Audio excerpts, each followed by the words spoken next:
Hello, my name's Julie Williams. I'm a registered migration agent with Migration Downunder, and I'm here today to talk to you about the Administrative Review Tribunal, or the ART, formerly known as the Administrative Appeals Tribunal.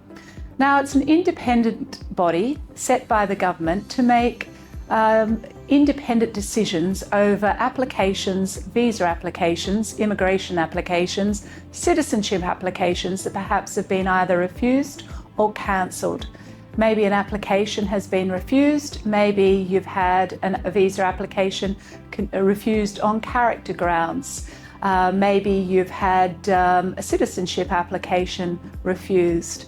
What happens now? Well, there are very strict guidelines on how long and who can appeal that decision, and you must make certain that you meet the strict requirements of applying for that appeal in the required time frame. Otherwise, there is no exemptions, there's no waivers if you do miss that deadline. So it's really important to get that appeal in before the deadline. And it's not about providing all the evidence, therefore, up front. It's a matter of lodging the relevant application forms, paying the fees, and providing the relevant documentation of the refusal or the cancellation.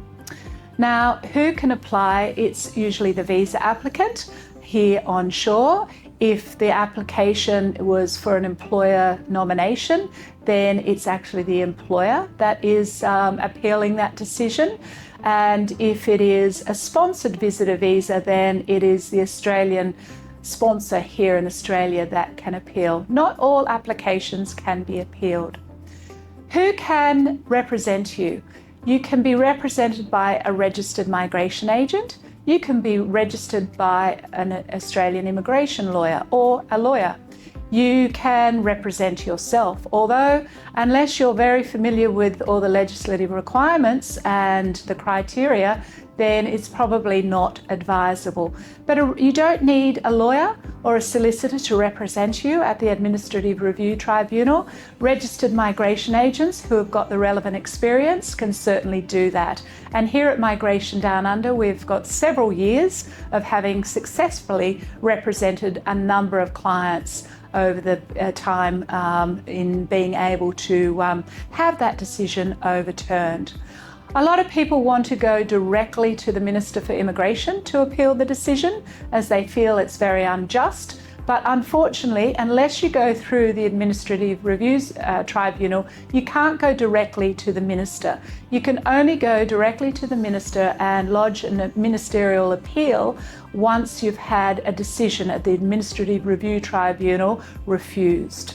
If they've affirmed the decision that the Department of Home Affairs have made, that's when you can go and seek the ministerial intervention, although not always successful, and it depends on the minister at the time.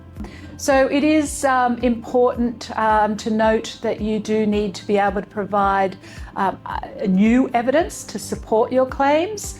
If your application has been refused, you need to be aware that if it's an application that's been refused on things that were required at time of application, then it's likely to be successful and likely to be overturned.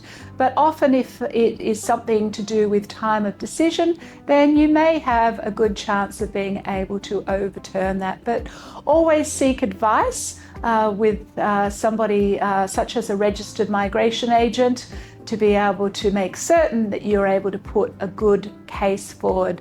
Be mindful that there are significant delays in the Administrative Review Tribunal, so be prepared that there is going to be a long wait before your hearing is heard. Sometimes you don't actually need a hearing if the application has been, it's a very simple decision as to why it was refused, and you're able to provide all the relevant documents, and the member at the Administrative Reviews Tribunal can make a decision, a favourable decision, without having to go to a hearing. Then they will make that favourable decision. They will never make a negative decision until before before a hearing. They will, if they don't have enough evidence before them to make a favourable decision and they want to meet in that hearing to be able to ask questions and hear your responses to make an informed decision, they will go to a hearing. Hearings are generally heard in person, but now with the technology and since COVID, they also do them over Zoom as well. So if you do find yourself in a bit of a pickle with a refusal or a cancellation and you would like to head to the Administrative Review Tribunal to have it overturned, don't sit on it, act quickly, because there is, as I said, a very strict deadline and timeline as to when you can do that. And do seek professional advice, and here at Migration Down Under, we're only too happy to assist you.